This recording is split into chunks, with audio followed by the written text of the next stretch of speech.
Ish ushtari i ushtrisë qytetare të Kosovës, deputeti i PTK-s Naida Hasani, ka paralajmëruar trazëdira në Ballkan në rast të dënimit të ish presidentit Hashim Thaçi nga gjykata e Hagës.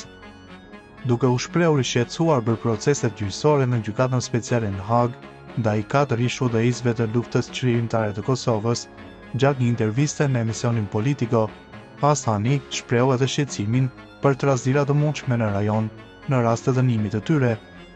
Hasani theksoi se edhe pas 26 vitesh nga përfundimi i luftës dhe gjenocidit që Serbia kreu në Kosovë, drejtësia po kërkohet ndaj atyre që e drejtuan luftën për liri dhe jo ndaj autorëve të masakrave. Gjithë ky krim, gjithë këto masakra, gjithë ky gjenocid, ky tmerr, ne ende sot jemi duke u përballur me gjykata speciale në Hagë. Sot i kemi njerëzit që e kanë drejtuar luftën atje po gjykohet lufta jon, historia jon.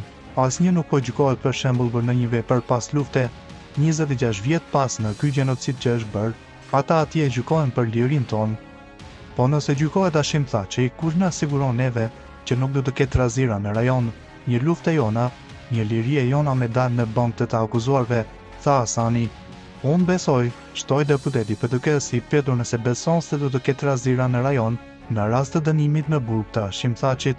Unë besoj se do të ketë trazëdira në rajon. Të gjithë shqiptarët e ma gjyku mua lirinë time, luftën time, historinë time, shtoi ai.